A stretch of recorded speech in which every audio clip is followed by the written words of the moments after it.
eno yesawa yaffe eya program Kaluma Nywera.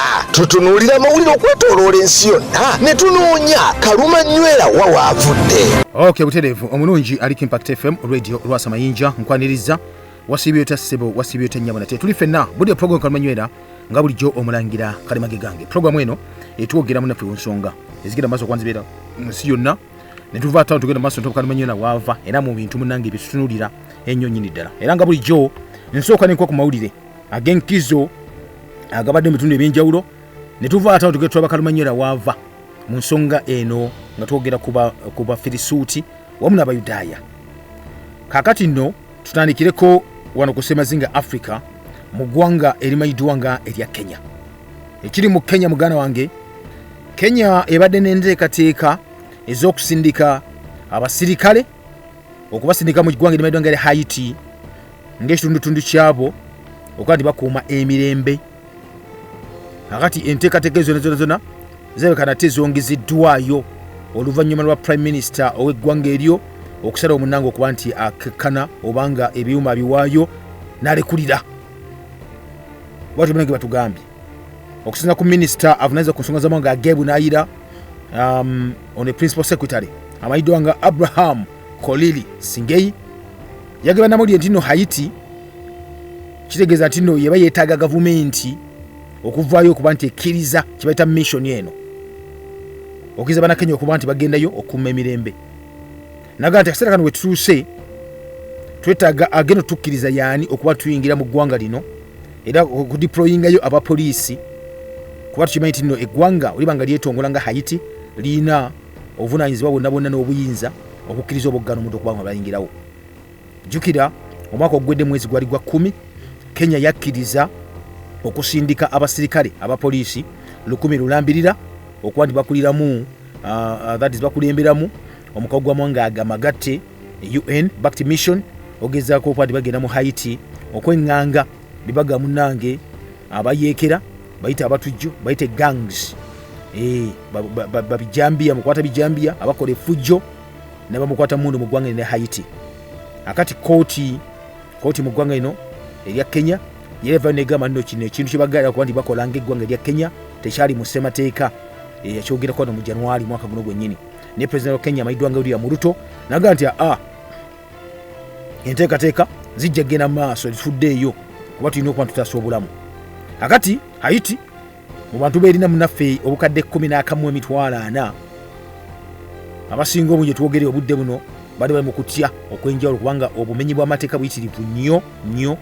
Mulimu okuwamba, mulimu okubba, mulimu okutta, mulimu okukozesa kye bayita emmundu zino ez'akabi ennyonyi ddala era okwetooloola mpozi jjukira nti it's a Caribbean country. Algeeti no yetoddwa amazzi kiringa kizinga bwe kityo so n'ebintu okutuba biduukayo kati bizibu nnyo nga bituukayo.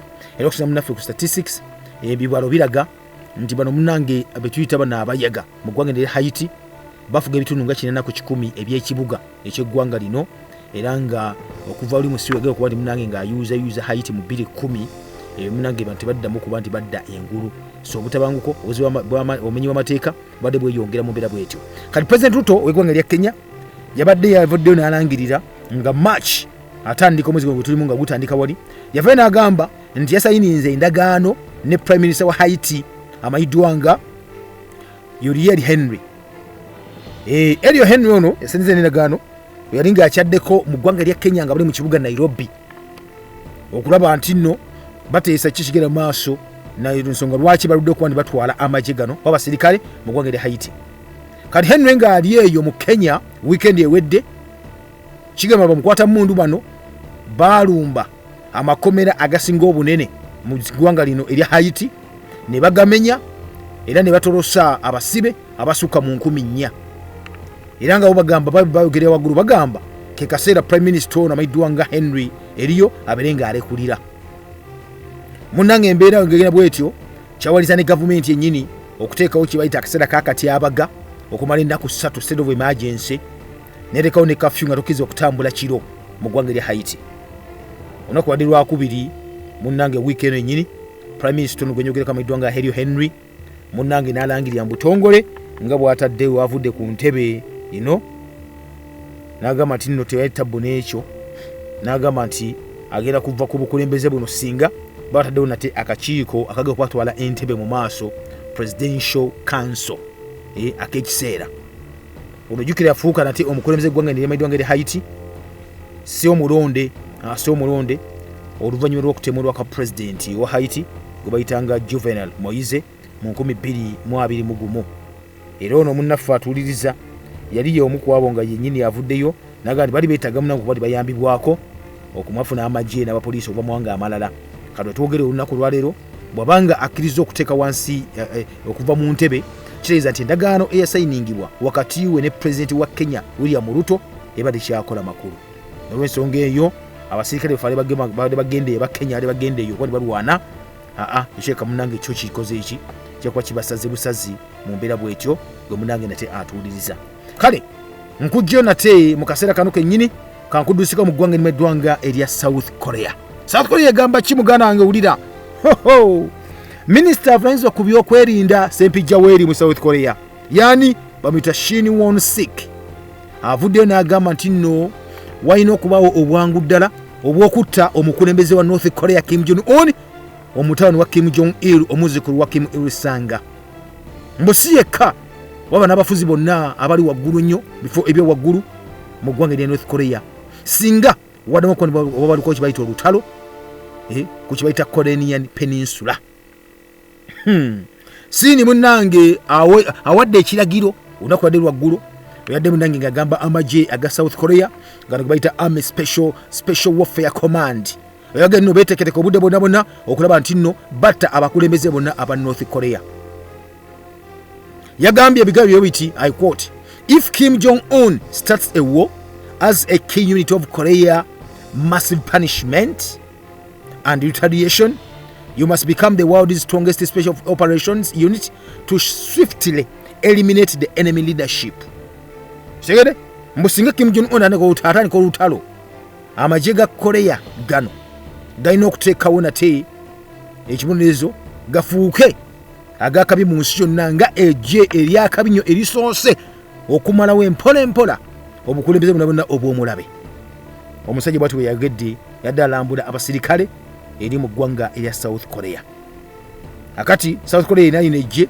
gye bagamba gyo baliteeseteese obudde bwonna omulimu gwalyo ku respondinga ku attacks zonna zonna eziba zikoleddwa North Korea era naga nti nno eno kitundutundu kyekyo ekya 3-axis system omuli eggwanga limeddwanga eri America Japan webyegattire wamu ne balwana ne bakola kibayita operation kibayita Freedom Shield bakola strikes ezenjawulo ezo nga beteekateekera omulabe just in case wabeera zze akasuso kibayita missiles bazikwata batya okuba okuzikuba kakati amajago kikigateesawo gatyo nga special forces bagataddewo kulwanyisa Korea yokka kakati bino byonna munnafu atuliza bigezo okuba bigenda mu maaso Kim Jong-un n'abiwulira era agamba nti ne bakola bino ebyo bye bakola ebyo kuba nti beegasse America Japan ne South Korea balinga abansoomooza nga bagala okulumba North Korea ne mbalabula obudde bwonna nja kuba nzizo nange ebyokuba nti bakuba jjukiragana amawanga gombiriri tegali makambu kati ng'emyaka nga 7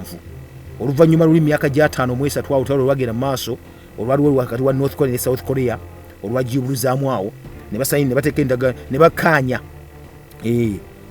bukanya nti okulwanagana kubenga kukomekerezebwa kati okuva olwo tekibaddanga ngulu kati mu South Korea bali mu kuba ndi bakyegezezaamu n'amagye g'eggwanga erya America n'amagye g'abannaffe Abajapani ne South Korea bo beeteesesa obudde bonna era Shino ne yagambye nti beddala yakyaddeko mu bitundu ebyenjawulo nga Pyongyang n'alaba amagye ge gageze maaso okuba nigeteekateeka olunaku olw'eggulo n'alaba engeri gye bagenda nga bakolamu kye bayita operation zaabwe ez'enjawulo n'agamba nti ekikulu kiri kimu kyokka to neutralize the North Korean nuclear and missile network at an early stage and attack the enemy in all areas including land, sea, air, space, cyber and electromagnetic waves.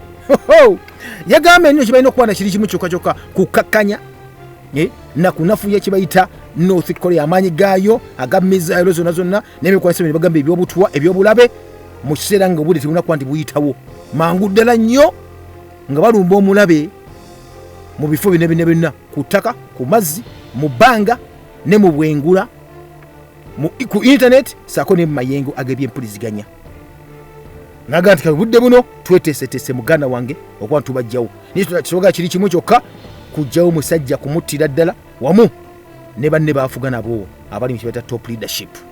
Owulidde baaba olutalo lubindabinda kati ndowooza wakati wa South Korea ne North Korea. Aya basi tuvuddeyo tugereko mu ggwanga limanyiddwa nga ery'abannaffe aba Russia n'aba Ukraine. Olutalo lugenda mu maaso nalwo olwo bakyalwana. Russia agambye nti nno bo beeteefuteefu okuba nti boogera okuba nti bakomekkereza bayita olutalo. Negamba naye badde batulinye kiri kimu kyokka nti baga kutuula batya mu mbeera egenda okuba nti y'amakulu nga tediimu ate kusikwa muguwa. Era ne bagamba nti tekirina tabu naye kamu n'akeddagala. Putin n'agamba ye ali ready okuba nti bateesa. Yagambye nti nno for them they are ready for open talks. Bambuuzizza munnamawulire omu bamuyita Dimitri Kiselov yadde ambuuza olunaku olw'eggulo nadde mulaba Putin nga bambuuza nti no are we ready for negotiations? Bambuuza nti are you ready for negotiations? Nagamba no are we ready for negotiations? Nagamba yes we are ready, but we are only ready for serious negotiations, not those based on wish list conjured up after the use of psychotropic drugs, but based on the realities. Yagudde ekigambo omusajja.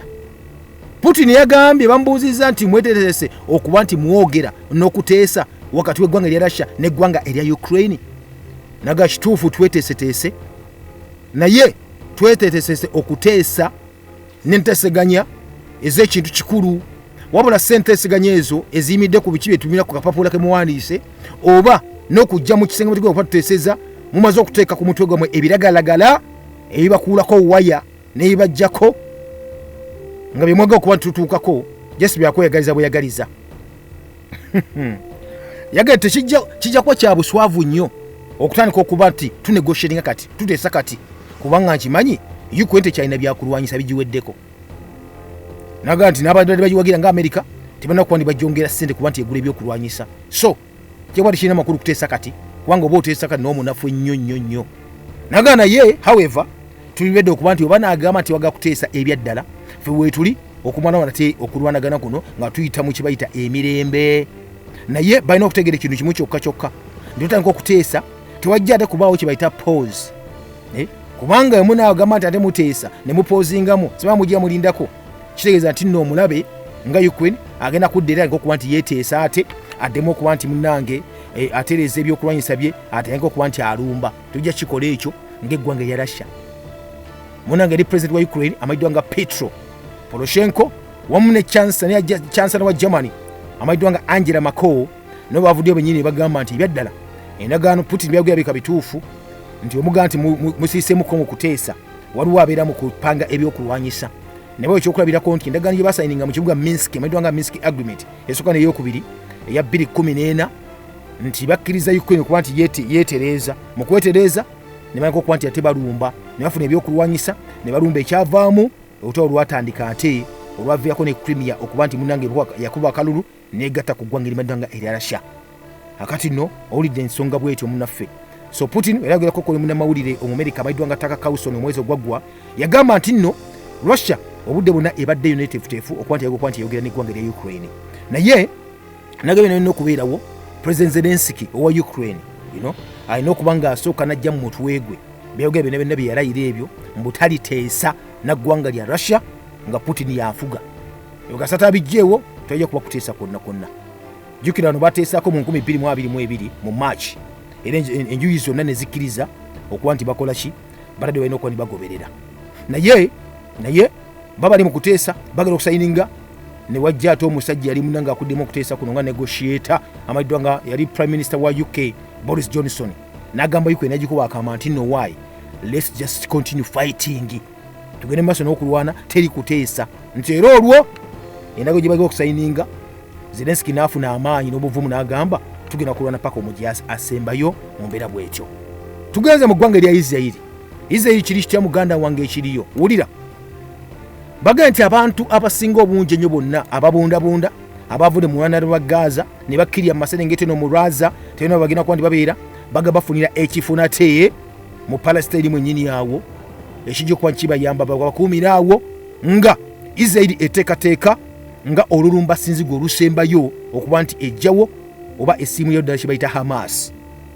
Bagamba nti abantu akadde kalamba 40 bali mukono nyako bateeka okusinza ku defense spokesperson amaidwa gadani Hagali yagambye nti nno banoonya akazinga humanitarian island bakateekaawo ewatajja kubanga balumbibwa international committee wenyina bakkiriza then bateekemu abantu bano bonna mu kaseera ako bakumiraawo babawe emmere babawe amazzi babawe eddagala then abo bonna badduse paka mu Rafa n'ebibuga ebinjawulo ebiri mu masengeta ga Gaza kubanga Israel eteekateeka olulumba sinzigo okuba nti eyera bwezi okuba nti enoonya abo bonna abasigadde balina okuba nti ejjayo. Jjukira teyagambye omusajja teyatabulidde dyogera okuba bakikola kino era n'obudde tabutuwadde naye bagambye nti nno eggwanga nga bayinza okwogera n'eggwanga erimanyiddwa nga Egypt kuba Egypt yali yagaana abanoonyiboobubudamu okuba nti babaddusa babwe bagenda mu ggwanga lye n'agaana ekyo. Naye wetwogerera muganda nga atuliriza okusaka ku prime minister wa Israel amanyiddwa nga Benjamin Netanyahu Bibi yavudde n'agamba nti nno campaign okulumba Rafa ekyagenda mu maaso newankubadde nga amawanga g'ensi endala gonna gatidde olw'ensonga nti abantu bajja kufiiramu n'abaana. Naye n'agamba nti Israel okubeerawo okusigalawo okusavaivinga balina okulaba nti nno bafuna kibaita total victory nga basanyizawo buli kiisi owa Hamas yenna. Era n'agamba yagamba omwezi ogudde n'agamba nti Israel already etwogerera yakasanyawo enfo n'ebazijja ne balwanira battalions kwazo 24 ez'aba Hamas yakasanyawo 18. N'agamba nti ennya ezisigaddewo bwe zityo bakimanyi nti ziri mu Rafa. N'olw'ensonga eyo n'agamba to win this war we must destroy the remaining Hamas battalions in Rafa. Okwangula olutalo luno tulina okusanyawo battalion ezisigaddewo ez'aba Hamas eziri mu Rafa. N'olw'ensonga eyo kkiriza obagaana. Yagamba nti if not Hamas will regroup, rearm and reconquer Gaza and then we are back to square one. That is an intolerable threat we cannot accept. Yagambye singa tuvumbeera tuti aba Hamas bakuddamu beetereeze badde bafuna ebyokulwanyisa badde bawambe Gaza kitegeeza tuba tuzzeyo nate wetwatandikira tulina kyetukoze ne kimu ate ekikikolwa tesooka tukikkiriza n'akamu n'akeddagala. Akati nno awo wetuli kyoga kyeka kiga kutuukirira nti omusajja agakuba nti asanyawo kuyerera ddala abeere Gaza nkyadde ku ttaka. Munaye tubuubuza ekibuuzo nti Kalumanywera avaawa? Okyali mu program Kalumanywera. Alright. Nate tuyagenda maaso munafu atuliriza program Kalumanywera nga bulijjo omulangira Kalema Kigange tukyatunyana nti Kalumanywera wava wakati w'eggwanga erimanyiddwa nga erya Israeli bayita Abayudaaya wamu n'eggwanga erimanyiddwa nga erya Palestine bayita Bafirisuuti. Era nno munnaffe nagamba nti kati abakulembeze bagenda maaso okuba nti beerumaaluma mpola mu baana munda mwennyini bali mu kwerumaaluma. Obukulembeze obugenda maaso obwa Israeli bunaamalako oba nedda. Nakutegeeza nti nno obukulembeze buno bwayitanga mitendera gyali 3 twalina emitendera egy'abakabona ne tulina emitendera egy'abalamuzi ne lugenda ate ku mitendera egy'abakabaka. Akati bakabaka ekirungo bakikuttemu nabo kibali mu 5 bagenda maaso nakyo mu mbeera bwe zityo. Akati no nakulaga twali tukomye ku Twitter nti no Katonda yali munnange ng'ayita mu bannabbi ab'enjawulo okutambuza obubaka okubutuusa eri bakabaka n'eri abantu Katonda bagala okuba nti munnange alabula bwatu yayogeranga. Era abamu ku abo twalaba Eriya ne bagenda bamunaamira naga nti waliwo atajja omudya mu bigere bayita Elisa mu mbeera bwetyo munaffe. Era kigamba nti nno Elisa yali mutabani wa Safaati baga nti no bamusanga nga ye munnange ali mu kwerundira ali mu kwerimira n'okwerundira. Era n'abeera nga naye munnange emitwe yabirikawo naga nti akangende n'omusajja ono Eriya mmere nga munnange mumuweereza ebbanga lyonna. Era n'asituka n'agenda naye n'amugoberera bagende munnange abeere nga amuweereza kuba Katonda yamaze okuba nti amulonda nga amulaze nti yagenda okubeera nabbi naye mu mbeera bwetyo. Akati mukyala kyennyini awo tulina kabaka amanyiddwa nga Akabu afuuse Akabu mu bwakabaka obwo waliwo byakola nga binyiiza Katonda ebyaddala. Era mu kiseera kyennyini BEN-HADAD yali kabaka w'e Busuuli. Kigambibwa nti nekuŋŋaanya ejje ne bakabaka 32 bamala bakuŋŋaanya ne bamwegattako n'embalaasi zaabwe omu n'amagaali gaabwe n'agenda babire nga bakola kibazingiza ekibuga ekimanyiddwa nga Samaliya. Samaliya eno jjukira kabaka Akabu yali amalina okuba nti atuula kati kitegeeza nno balumba olubiri okuba nti bajjako kabaka munnange atanalumba nga enkola we yali n'atumira Akabu kabaka wa Isirayiri ababaka ne bagenda mu kibuga namugamba nti nno BEN-HADAD twogera kabaka wa Busuuli kati akugambye nti nno feeza yo saako zaabu yo yiye ate yakoma kwekyo n'agamba nti abakazi bo wamu n'abaana bo bonna abasinga obulungi bonna babe kitegeeza nti nno baaba oba mugezi dduka oba wanika era munaye kabaka wa Isirayiri n'addamu n'ayogera nti nno mukama wange ayi kabaka kyogambye kyekikyo nze ndiwo nebe nnina awo munnaffe ababaka ne bakomawo eri Akabu ne bamugamba nti Ben-HADAD amugambye nti nno you know what kyamazima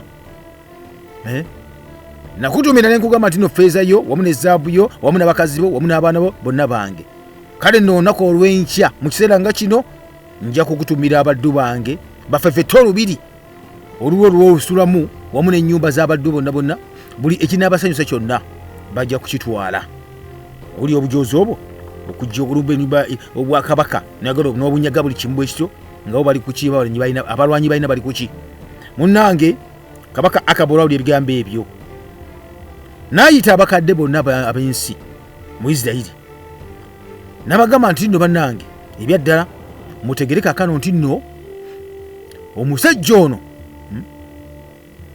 ono kabaka wa Busuuli aye kalina kyatwagaza naga kubanga yantumira naga ati nno olwabaka abakazi bange bonna abaana bange bonna effeeza zange zonna zaabu zange zonna bino bibye ninange saagaana awo munanga abakadde bonna abeebuuzaako olwo n'abantu bonna namugamba nti kiriwo ekiti katuke ku magezi towuliriza era tokkiriza kabaka kyakugamba ebyo wa Busuuli si yafuga wano munnange oluvannyuma kuba nti bamulabudde bamwadde amagezi kyava gamba ababaka aba Ben-HADAD nti mugende mukama wammwe kabaka nti byonna byasookerako okutumira omudduwo ndibikola naye kino sijja kukikola ekisembeyo baaba nkwala nti abakazi n'abantu bange nebamuwana beera nti babi mujja mutenemukuba mufuuza ne mutwala kye mwagala kyonna munanga abaka ne baddayo ne bamuddiza ebigambo ebyo bagenda obbiriza Ben-HADAD kabaka wa Busuuli munnaffe n'atumira nga agamba nti nno tewali ttabbo nja kweta abasajja bange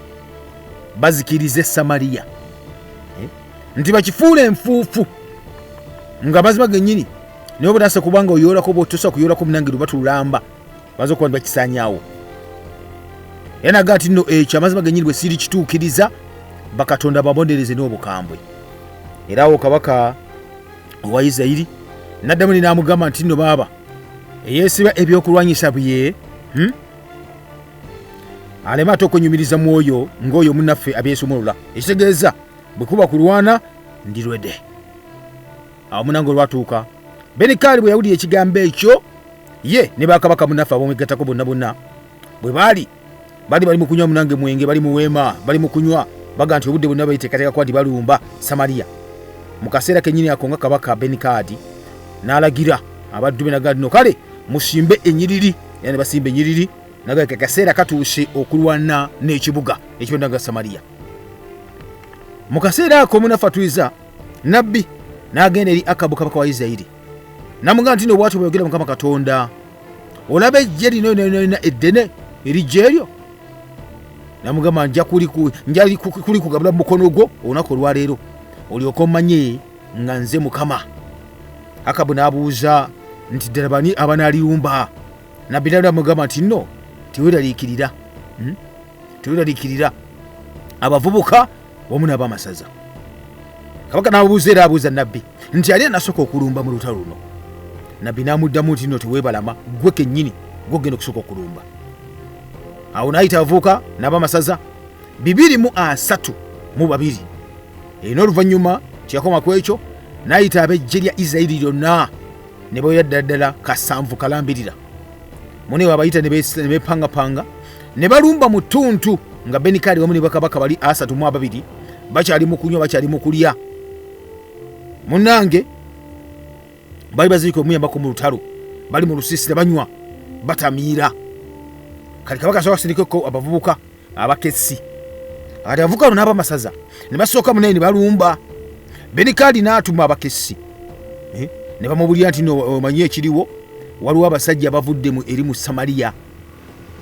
Ben-HADAD nga babugamba olwo Ben-HADAD n'alagira nti nno ate mweraliikirira bwe banga bajiridde mirembe mu bawambe ne babanga bajiridde bulwa kuba nti balwana era mu bawambe.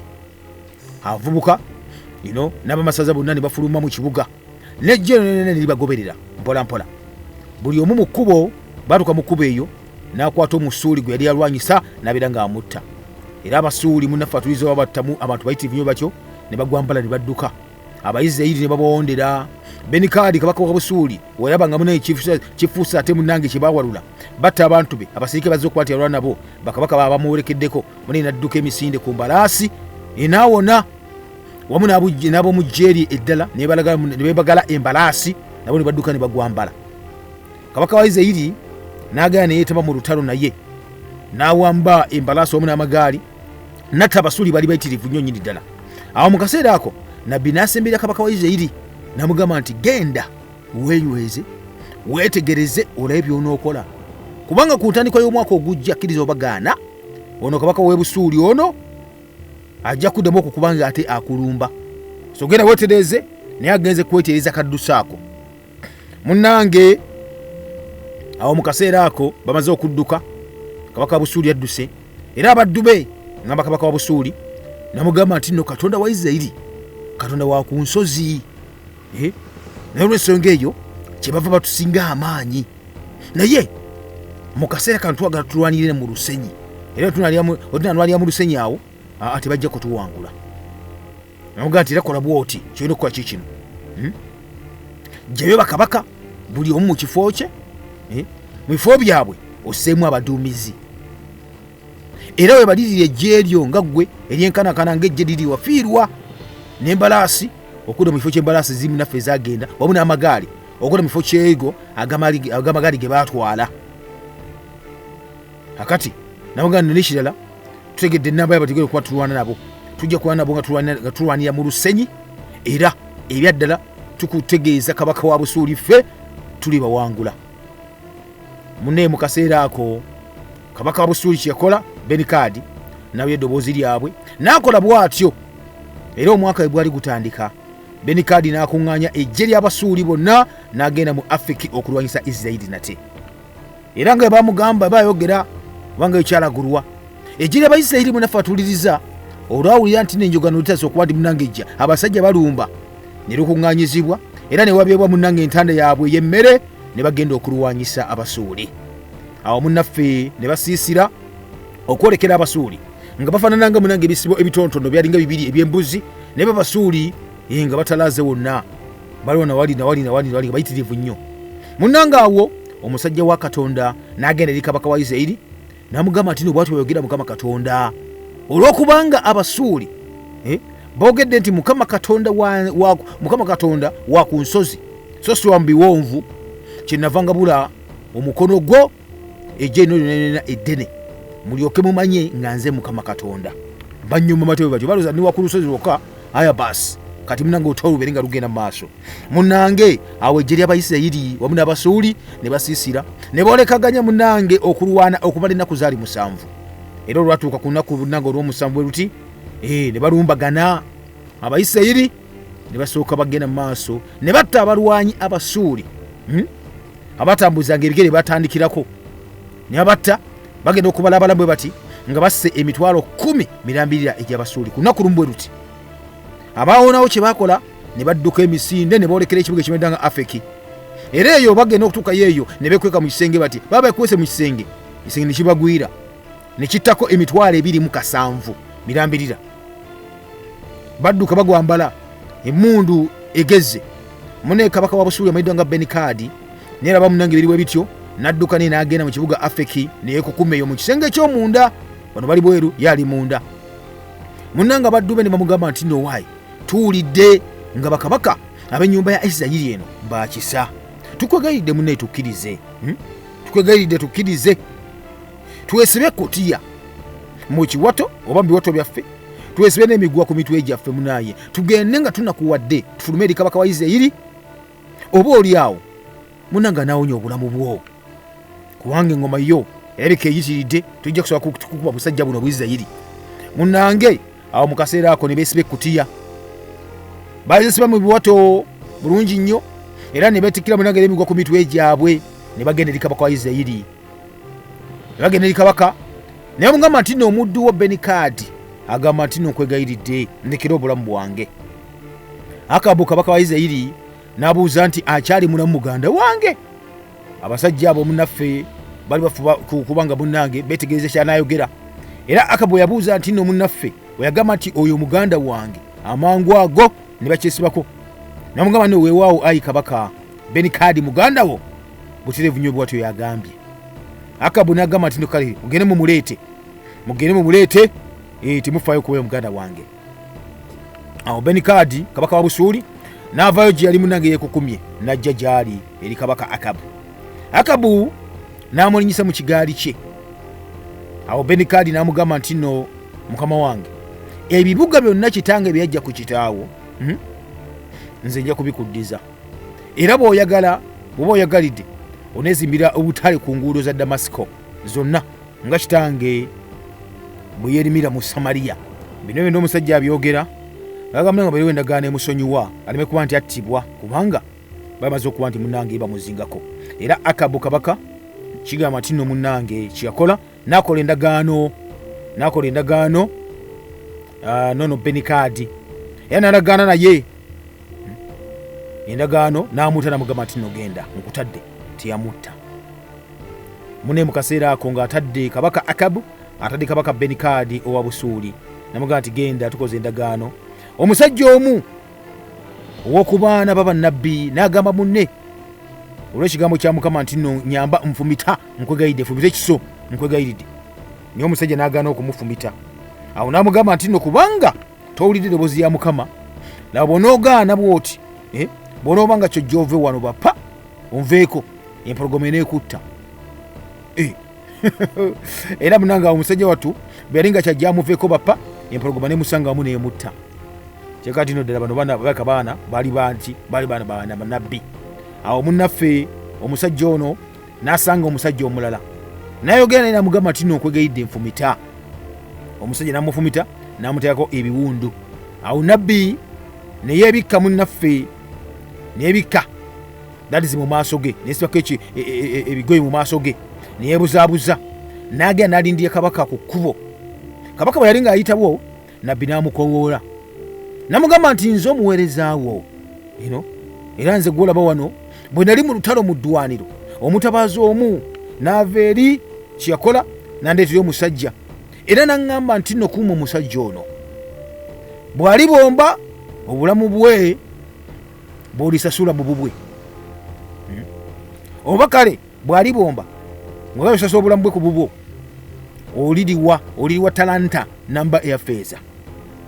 Awo omuddu bwe yamala munnaffe ebigambo ebyo n'amugamba nti nno munenze omuddu wo kabaka, bwe nali nga ntawano nawali omusajja n'abomba n'adduka.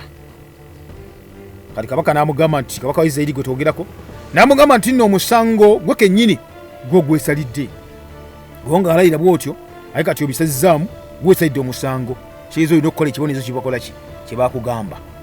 Awo nabbi nayanguwa n'ajja mangu ebigoye mu maaso ge yali yabiyise. Kabaka wa Isirayiri n'amulaba n'amutegeera nga y'omu ku bannabbi. Awo mu kiseera ekyo mugana ng'atuwuliriza, nabbi kyava agamba kabaka Akabu n'amugamba nti Mukama agamba nti nga bwe wata omusajja gwe nalagira attibwe n'omuleka n'agenda, obulamu bwo bw'onosasuza obubwe, n'abantu bo wamu mpozi n'abaddu mu kifo kyo bajja okuba musasula munange eky'abantu be bajja okuba baddawo. Awo kabaka wa Isirayiri olawulira ebigambo ebyo nabbi n'anyiika omusajja wattu n'agenda mu nnyumba ye ng'anyiikadde era ng'anyiize, n'ayambuka n'addayo munange Samaliya mu lubiri lwe. Awo lwatuuka oluvannyuma lw'ebyo munaffe waliwo omusajja amanyiddwa nga Nabosi. Nabosi yali abeera yali omusajja omu ku abo abamu Yezereeri. Munenga alina olusuku olw'emizabbibu mu Yezuleeri nga lunyirira bitya bwolutako bwoti amazima gennyini okoma kulya amaaso. Olwo nno olusuku lwe lwono Nabosi lwali kumpi n'olubiri lwa kabaka Akabu olw'e Samaliya. Munnange Akabu aba ayitako bwa naye alulaba n'agamba Nabosi nti nno mpa olusuku olwo olw'emizabbibu mbeere nalwo okuba olusuku lw'enva zange, kubanga luli kumpi nange, ali kumpi n'ennyumba yange. N'agamba naye totya, ndikuwa mu kifo kyalwo olusuku lw'emizabbibu olusinga obulungi, oba gwe bw'onoosiima kale ndikuwamu ebintu munaffe emuwendo ogwenkanya ddala ng'olusuku luli. Nabosi olwamugamba ebigambo ebyo omulimi ono n'agamba Kabaka nti nno Kabaka munnange mukama wange kikafuuwe nze okuwa olusuku kubanga buno busika bwa bajjajjange n'olw'ensonga ekikafuuwe nze okuwa obusika bwa bajjajjange. Awo Akabu olwamugamba ebigambo ebyo ate yayongera kunyiiga n'ayingira mu nnyumba ye ng'anyiikadde era ng'anyiize olw'ebigambo ebyo munnaffe Nabosi yamugamba ebyaddala kubanga yamugamba nti no sijja kuwa busika bwa bajjajjange kyamukuba wala nnyo muganda wange ogaba otya obusika bwa bajjajjaabo. Akabu kabaka wa Isirayiri n'agalamira ku kitanda kye ebyaddala ng'atunulidde ekisenge ati nage oba nkikube nkiyitemu oba nkikube kigwe n'omuddu n'abamu kuba bentwala bambisaamu amaaso. Munnange musajja wattu Kabaka olwayingira mu kisenge nga kitunudde bw'ati mu kitanda kye wali n'agaana n'okulya emmere wadde n'okombako. Munnange bamuteeketeekera omuzaana ayingirawo amayiddwa nga Yezeberi yali mukazi we. Munene gy'ali n'amubuuza nti kiki ekinakuwaza bwe kityo mune Kabaka wange ayingase bankoona kuwadde kwenkanya wano ani akukinyiizizza oyo n'odduka n'okugaana okulya emmere yange gye nfumbye. Mune Kabaka n'amugamba nti omaye ekiriwo omukazi wange njogedde ne Nabosi oyo ali okumpi awo n'olusuku olunyira bwe lutyo ne mugamba nti ampa olusuku olwo munnaffe olw'emizabbibu era nja muwa munnange olusuku olwo naye wanaaba asiimye oba sinakindi n'amuwamu olusuku olulala olw'emizabbibu mu kifo kyayagala kyonna. Ninaddamu n'aŋŋamba nti nno tajja kulumpa kubanga lwa bajjajjaabe. Munnange Yezeberi mukazi wa Kabaka n'amugamba nti tofaayo yeggwe afuga obwakabaka wa Isirayiri sika olya emmere gwe omutima gwo gusanyuke. N'amugamba nti weeraliikirira oba kyoyagala ekyo ye kyangu nnyo ekyo nze nyakuwa olusuku lw'emizabbibu olwa Nabosi twerekera obudde bwonna. Muno oli abakazi bakola kibayita influence. Awo nno omukazi wa Kabaka amayiddwa nga Yezeberi mugana wange kyeyakola n'aggyayo peeni bawandisanga byeyambiseera ebyoya babiteekamu inki n'akulukuunya omukuluku ebbaluwa mu linnya lya Kabaka Akabu. Era bw'amala okuwandika ebbaluwa n'azissaako n'akabonero ka Kabaka kitegeeza nti evudde mu Bwakabaka bwennyini. Ebbaluwa n'agiweereza abakadde n'abakungu abali mu kibuga Nabosi mwabeera ono alina olusuku amatiri bonna. Mune n'awandiika mu bbaluwa ng'ayogera nti mulangirire okusiiba muteeke Nabosi mu kifo eky'okumwanjo muleete abasajja babiri abataliimu nsa bamulumirize nti yakolimira Katonda mune Kabaka. Oba nakikola ekyo amaze okumulumiriza mu maaso g'abantu bonna mulyoke mumugyewo mukuba amayinja paka wanaafa. Oyo omukazi byawandiika mukazi wa Kabaka. Munnanga abantu bonna mu kibuga Yezuleeri abakadde wamu n'abakungu abeera mu kibuga ekyo munafu atuuliriza ne bakola nga Yezeberi bw'abatumidde kubanga ebbaluwa eraze nti evudde mu Bwakabaka bwennyini. Era nga yabyandika mu bbaluwa bweti nagaa nno tewali tabbu bajja bokuweereza Bwakabaka. Awo ne balangirira okusiiba era ne bateeka Nabosi baba mu kifo eky'okumwanjo wali. Abaali abasajja babiri ne bayingirawo ne beesowolayo abatali mu nsa ne bayingira ne batuula kumpi wali ne Nabosi. Omu natwa mu maaso ge natwa ku sayidi endala ne bamulumiriza mu maaso g'abantu ne bagamba nti nno ddala Nabosi yakulimira Katonda ne Kabaka. Nabosi ono gwe mulaba atudde wano musajja muzibu nnyo yakolimira Katonda n'akolimira ne Kabaka. Ebyo nga byogera mu kaseera ako mugana wange kkiriza obaga tosobola kuba nti owona n'oba weeyitaane. Era awo omusajja watu Nabosi ne bamugja mu kibuga ne bamutwala ne bamukuba amayinja paka we yafa. Ng'amaze okufa musajja watu Nabosi ne batumira Yezeberi mukazi wa Kabaka ne mugamba nti no Nabosi ebyaddala akubiddwa amayinja era afudde. Ebigambo lwatuwa ku Yezeberi nti Nabosi amaze okuywa amayinja era afudde. Yezeberi n'agamba Akabu Kabaka nti tuko otwala olusuku olw'emizabbibu olwa Nabosi kubanga oli amaze okuba nti kati agenda akati yebakidde ttono takyali mulamu wabula afudde. Era awo Kabaka amayiddwa nga Akabu bwe yawulira ebigambo ebyo Nabosi amaze okuba nti afa nassa ekikkoowe n'asituka n'agenda mu lusuku olw'emizabbibu olwa Nabosi n'alwetwalira. Babbye olusuku lw'omusajja bamusse bamuwayiriza. Awo muganda nga tuliza abaali eyo ekigambo kya Mukama ne kijjira Eriya nabbi omutisuubi nga kyongera nti, situka oserengete osinkane Akabu kabaka wa Isirayiri atuula mu Samaliya. Naye twogera olunaku obudde buno bwenjogereramu ali mu lusuku olw'emizabbibu lwa Nabosi gy'aserengese okulutwala. Namugaa nti era n'omugamba nti bw'atyo bw'ayogera Mukama Katonda nti osse era owambye emmaali y'omusajja atalina musango. Era n'omugamba nti no bw'atyo bw'ayogera Mukama Katonda nti mu kifo embwa mwe zikombedde omusaayi gwa Nabosi era embwa wezirikombera omusaayi gwo gwe Akabu. Munnanga awo Akabu n'agamba Eriya nti nno baayi oneno niyo agakulaba ku Eriya n'amubuuza nti ongwikiriza neno ongwikirizaayo gwe mulabe wange. Eriya n'amudamu n'amugamba nti kituufu ddala kugwikirizaayo kubanga gwe kennyini weewaddeyo okukola ebiri mu maaso ga Mukama nga bibi nnyo. Kale kakano Mukama akugamba nti nno nja kukutuusaako akabi nkusanyizeewo ddala gwe Akabu. Era naye namugamba nti naye Mukama Katonda agamba nti ndimalawo mu Isirayiri buli mwana w'obulenzi n'omukulu yenna, era ndifuula ennyumba yo okufaanana ng'ennyumba ya Yerobowaamu mutani wa Nebaati, oba sinakindi n'okufaanana ennyumba ya Baasa mutani wa Akiya, olw'okusunguwaza kwe bansunguwaza n'okwonoonesa Isirayiri. Ebyo byonna nabbi abigamba ani? Kabaka Akabu. Munnange era Mukama n'ayogera ne ku Yezeberi, ayogera ku mwani ku mukazi wa Akabu. Namugamba nti ate oyo embwa zo ziririira Yezeberi mukazi wo okumpi ne bbugwe w'ekibuga ekimanyiddwa nga Yezuleeri. Agamba nti ow'omu nnyumba ya Akabu anaafiiranga mu kibuga embwa zinaamulyanga, ate anaafiiranga ku ttale kkiriza obaga naye ennyonyi ez'omu bbanga zinaamulyanga. Munnange ebyaddala tewali yenkanakana Akabu okwewaayo okukola ebibi ennyo mu maaso ga Mukama Katonda nga mukazi we nnyinnyini amanyiddwa nga Yezeberi yamupikiriza. Akabu n'akolanga byayitanga eby'emizizo ennyo ng'asinza ebifaananyi byonna ng'Abamooli Mukama bwe yagoba munefe mu maaso g'abaana ba Isirayiri bonna nyono yabikolanga nga tafuddeeyo ng'omukazi yamuwaga. Munnange mu kaseera kennyini newankubadde weewaga olukesera munanga ne weekuba mu mutima. Era mu kiseera ekyo Akabu yawulya ebigambo ebyo n'asooka nakuwala, n'ayuza ebyambalo byo byonna olw'okunakuwala okw'enjawulo.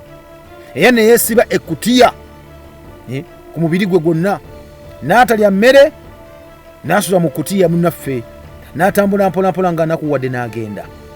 Awo ekigambo kya Mukama ne kijjira Eriya okusookako nabbi nga kyogera nti nno olaba Akabu bwe yeetoowazizza mu maaso gange.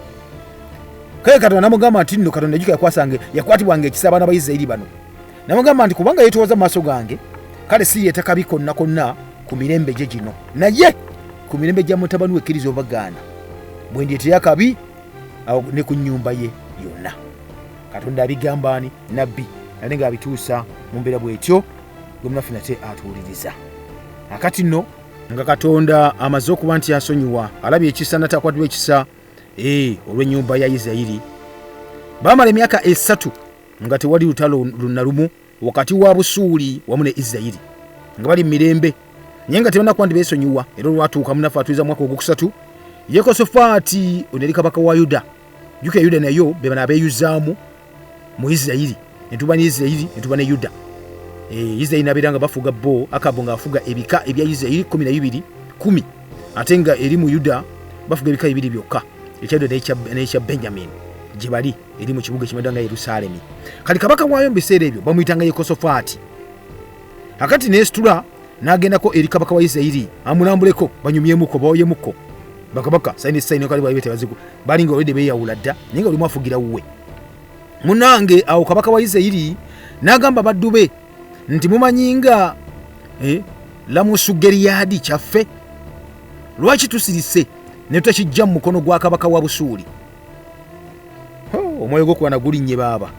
Awo kabaka wa Isirayiri n'abuuza Yekosafaati nti owaayi onoogenda nange era Musugeriyaadi okulwana.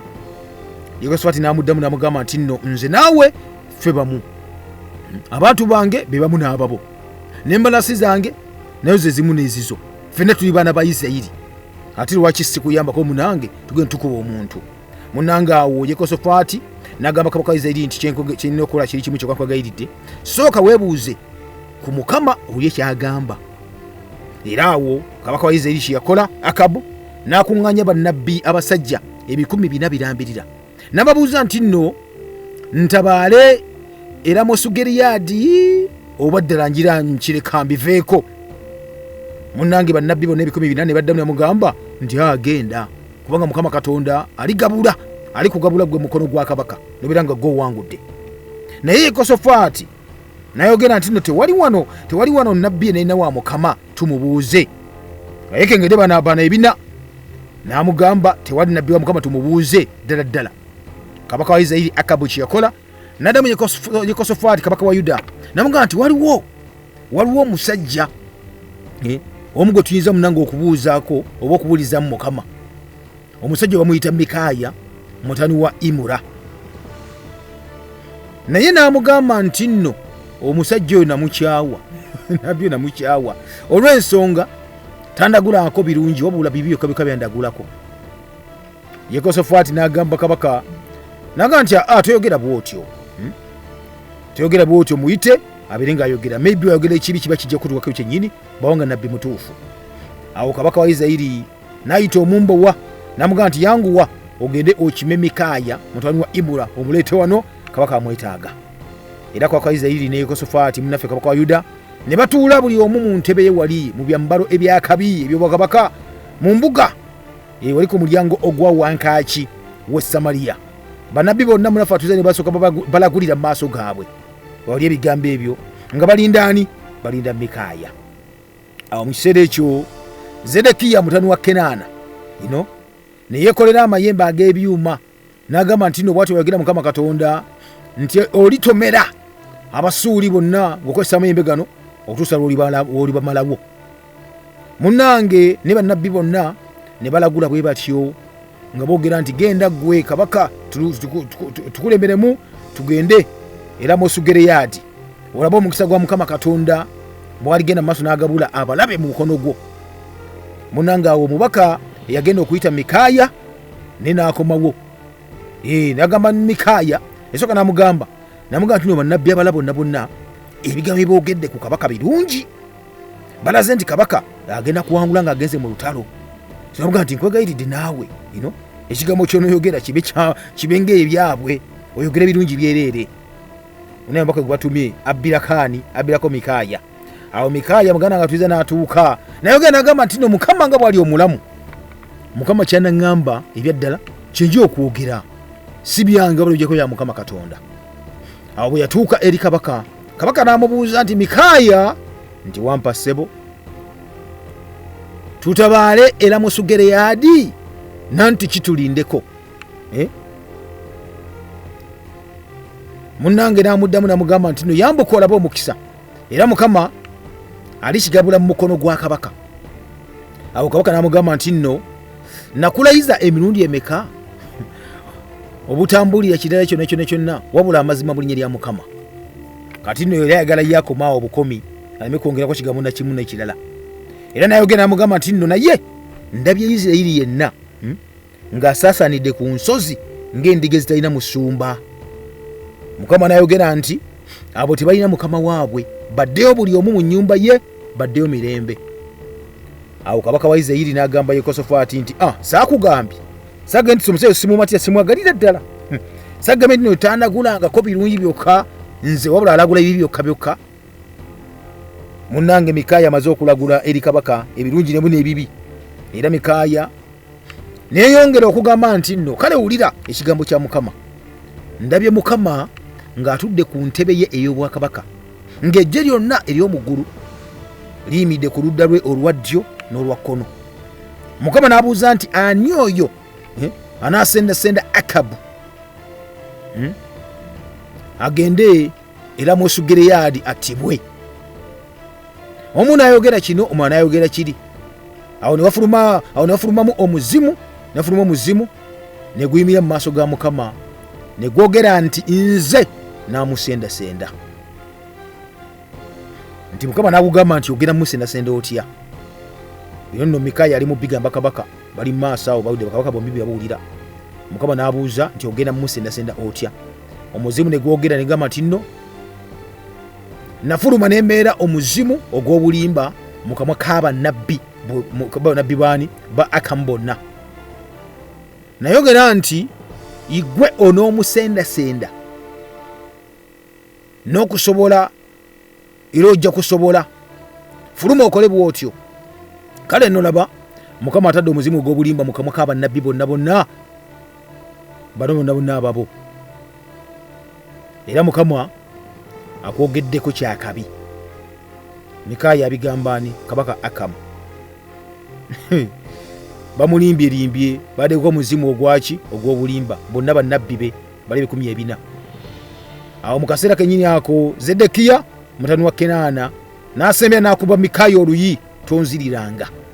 Nayogera nti omwoyo gwa Mukama Katonda gwampitako gutyo okwogera naawe. Mikaya n'addamu n'agamba nti nno ekyo munnange olikitegeera, kwolaba oliyingira mu kisenge eky'omunda okwekweka, olikitegeera nti ebyaddala is Jehova. Awo kabaka wa Isirayiri munafaatuliza olw'obusungu obw'ekitalo ennyonyi ddala n'okuswala, n'alagira nti nno mukwate Mikaya oyo mumuzzeeyo eri Amoni omukulu w'ekibuga n'eri Yowasi mutani wa kabaka, mubagambe nti kabaka alagidde nti olusajja luno muluteke mu kkomera mu lusibirenge eyo, mululisenge emmere ey'okulaba ennaku n'amazzi ag'okulaba ennaku okutuusa bwe ndikomawo emirembe nga nvudde mu lutabaalo. Era omusajja wattu Mikaya n'agamba nti nno bw'olikomawo emirembe nga Mukama tayogeredde ku nze ebyaddala, n'ayogera nti nno muwulye mwenna abantu mwenna muwulye kiki gye njogedde, bwe kijja okubeera. Munnange omusajja bw'atyo bwe yagamba, ono bamukutte ye bamutwale mu kkomera nga kabaka bw'ayogedde. Kabaka tajja bisobola ebyo, akasajja kamulagulako bibi byereere naye nga tekalaguzi. Munnange awo kabaka wa Isirayiri wamu ne Yekosafaati kabaka wa Yuda ne bagenda era Mosugereyadi. Babagaana okugenda, bamuganya okugendayo, bagenda tulina okulumba. Ogambye yabindaguliddeko mutwale musibe. Era kabaka wa Isirayiri n'agamba Yekosafaati nti omwekyo genda okola, nja kwefuula ndyoke nnyingire mu lutalo baleme kuntegeera, naye gwe tofaayo, yambala ebyambalo byo ebya kabaka eby'obulwanyi. Munnange awo kabaka wa Isirayiri kye yakola ne yeefuula n'ayingira mu lutalo. Era kabaka w'e Busuuli yali alagidde abaduumizi be baali 32 ab'amaanyi, ab'amagaali bonna n'abagamba nti nno kibuga kiri kimu kyokka, mulina mission eri emu yokka, bwe mugenda mu lutalo temulwana na bato newankwadde abakulu bonna, wabula njagala ekintu kimu kyokka mulwanyise kabaka wa Isirayiri yekka gwe njagalamu. Oda evudde waggulu. Munnange awo mu kaseera ako bayingidde mu vita, banasobola okuba nti balwana. Abaduumizi b'amagaali munnaffe bwe balaba Yekosafaati ne balowooza nti no ye kabaka wa Isirayiri, era munene ne bakyuka okumulwanyisa ye yekka. Yekosafaati munnaffe atuuliriza, era omusajja bumuyitiriddeko 32 bamwezinzeeko, n'alaajana nnyo n'agamba ndenga siyenze kabaka wa Isirayiri, nze nderi wuyi mu Yuda. Munnange abaduumizi b'amagaali bwe balaba nga ddala si kabaka wa Isirayiri ne bamuleka. Awo nno bamuleka, waliwo omuntu abalwana n'ananula omutego gwe bapa abere ng'akuba akasaale, era munenge tagenderedde n'alasa akasaale. Bw'akuba akasaale ne kakwasa kabaka wa Isirayiri ku kyambalo bino ebyekyuma bye bali bamukoledde, webigattira awo munenge wabeerewo empataanya. Era munnange mu kaseera ako omwamu kuba akasaale, omusajja mukuba akasaale tetagenda kutegeera, kabaka wa Isirayiri twogera kwani ku Akabu kyeyava agamba nti omugoba w'eggaali ye nti owaayi kyusa eggaali bano onzijja wano mu lutalo kubanga nfumitiddwa nnyo. Era munnange aba akyusa eggaali, olutalo lwagenda mu maaso nga luyitirira bwe lutyo lunaku lwennyini. Kabaka ne bamukwatira mu ggaali ye ng'omusajja amukubye akasaale kali bamukuba bakayita kamaŋŋa. Munnange ne balwanira ddala n'Abasuuli. Omusaayi ne guva mu biwundu bya kabaka ne gukulukuta munda mu kigaali mwe yali omwo, ebyadda ne bamuddusa aveewo. Abasuuli baali b'amaanyi nnyo nga yo mission babagambe bugambi omu yekka gwe twagala kabaka wa Isirayiri gwe bamutta, era munnange bamuddusa ng'omusaayi gumuggwamu.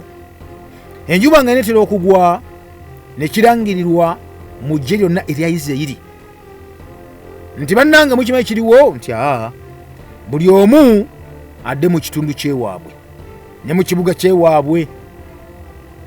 Wama ekyogero ekyo bw'atyo kabaka n'afa, era kabaka bw'afa olw'omusaayi gwamuvamu muyitirivu ennyo nnyini ddala, n'atwalibwa e Samaliya n'aziikibwa. Era kuba omusaayi gwamuva muyitirivu nnyo gwonna mu kigaali, baayoleza eggaali ye ku kidiba kya Samaliya, abeezi gye bali banaabiranga. Embwa ne zikomba omusaayi gwe, era ng'ekigambo kya Mukama bwe kyayogera munnaffe nga bwe kyali. Mune musajja abeera nga bwatyo ng'afudde lwa butawuliriza bigambo bya nnabbi Mikaaya bye yamaze okuba nti amugamba mu kaseera kennyini ako.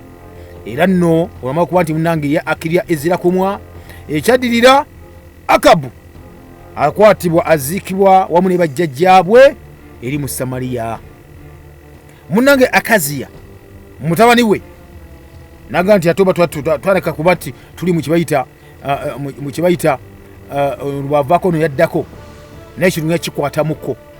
Mutani wa Akabu amayiddwa Akaziya ekintu nakikwatamuko, naye agenda okuba nti afuga Isirayiri mu kifo kya kitaawe.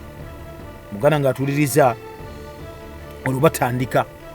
Yekosafaati awonye, asonyiriddwa, ono kabaka wa Yuda. Kakati Isirayiri efunye kabaka omulala amayiddwa nga Akaziya. Akaziya n'amalako oba nedda. Munnange mu kaseera kano kennyini obudde bwatusalako nga bulijjo program Kalumanywera bwe kyetambula. Ngina basi buli wano sekente olunaku lunaddako nga bulijjo omulangira Kalemege gange. Mube bulungi, mweraba.